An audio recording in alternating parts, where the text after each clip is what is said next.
Guardian, we have problems, Guardian. Erebus has escaped from her icy prison on Europa. Mithrax has fallen victim to plot twists and familial issues.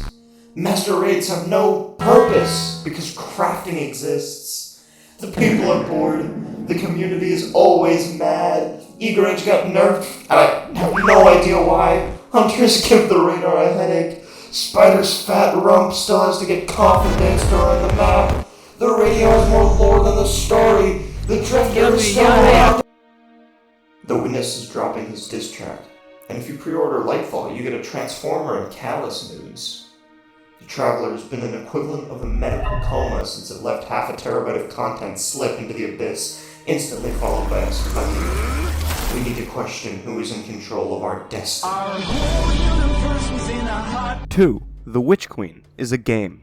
No, it's a lifestyle.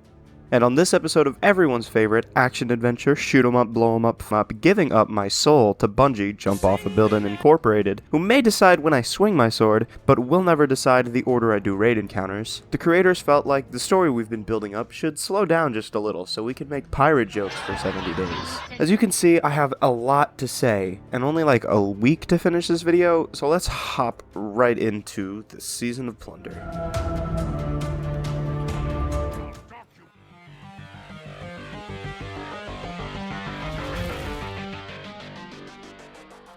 Season 18 was largely focused around the Arc subclass, and it was not very subtle between strikes and... that. The subclass went from being alright to making you fucking nuclear. Except for Warlocks, nobody likes Warlocks, I guess. Titans are still ballistic missiles, but now they have Seeking Bombs. I guess you could say I am the storm that is approaching. Hunter's got a new super, so we can hit some epic trick shots and punch everything with Combination Blow. My favorite gun happens to be my fists. Arc Warlocks got robbed for everything they have and shunned from the world. One of my favorite things this season, though, is the new Volt Shot weapons. I know people like the Scout, I do too, but the new Sidearm might happen to be the best gun for me. It's just my favorite toy this season. I'm gonna plunder your inside.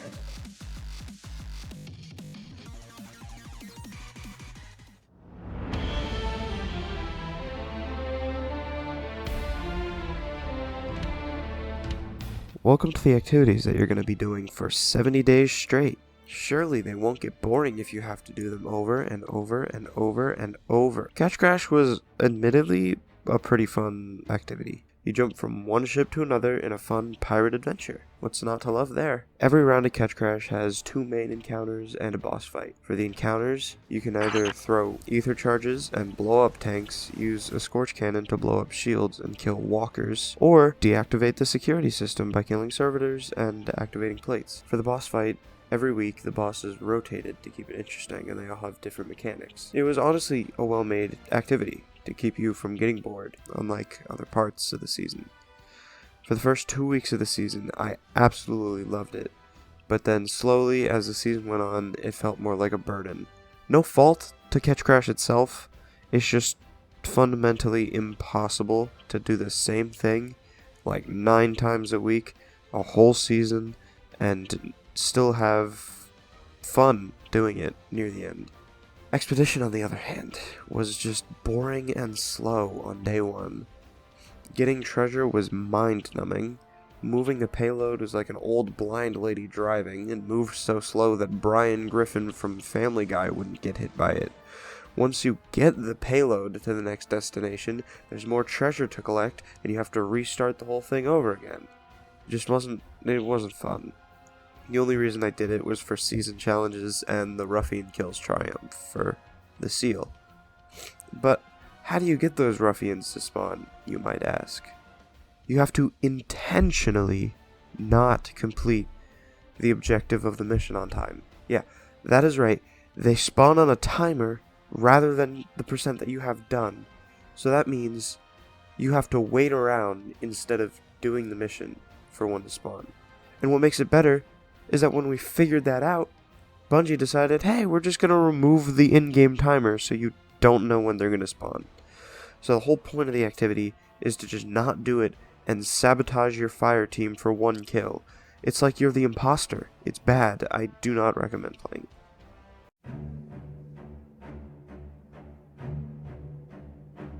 The story was pretty much your average episode of One Piece. It was like 99% filler. All pirate puns. And, a couple interesting plot points here and there. Without wasting too much of your time on a recap of everything, basically, we were pirates. Mithrax was a goofy, silly guy back in the day, but he refused to tell us that, and his own daughter. That one boss, we spent an entire expansion and an entire season fighting and chasing, just to leave her out in the open. Yeah, she's back. What a twist. Would have never expected it.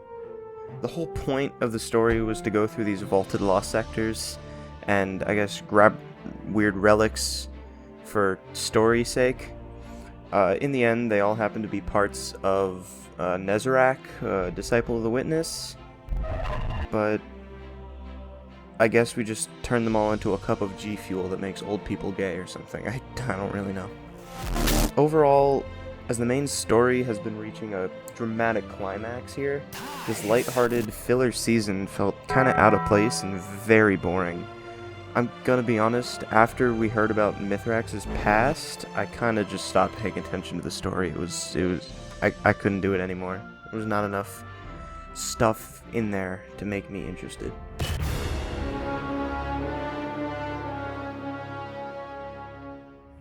Coming into the season, King's Fall was probably the thing that had me the most hyped, and personally it did not disappoint for me. I know a lot of people had problems with the adept weapons not being as good as crafted weapons, but if I'm totally honest, I do not have the mental strength to do Master King's Fall, so I never ran into any problems there. Before this season, I had not done a raid since Crota's End in D1, so to prepare myself for King's Fall, I did the unthinkable for a Destiny player, and I found 5 friends who would get together and do a raid, and we ran VOG to practice. The hardest part of this game is not Grandmasters, it's not Trials, not even Master Raids. It's getting a team together and scheduling. After a few clears of VOG and King's Fall, we started to look like a competent raid team. However, Let him, please. Someone, give it to Lucy. Give it to Lucy. What? the midnight jitters caught up to us, and we found one imposter among our crewmates. I do not know how, but one of our fire team members, not gonna name names, it was Lucy. They forgot their lefts from rights like 8 times during Gatekeepers in VOG, and like 4 times during War Priest. How does a person do that? We went from learning how to do the raids, to doing pretty good at the raids, to like buying meth from Heisenberg and going insane on call. I actually loved doing King's Fall. It was probably the best part of the season for me, personally. But, like most things this season, doing it 3 times a week causes you to get burnout, and for our clan, it wound up giving us monkey brain. So overall, it was good, but man, I need something else to do. I can't wait for Deepstone Crypt next season. Crucible right now is just the equivalent of being unarmed in Detroit. I'm ass at PvP, so do not take my word as law, but seriously, what is going on in the Crucible? If I get cross-mapped by an SMG one more time, I'm gonna lose it. I'm gonna snap, that's it, I'm done. This season's meta has not been the greatest to go against. I've seen so many sidearms, pulses, and linears, and something needs to change. It's getting a little repetitive, guys. Please, stop.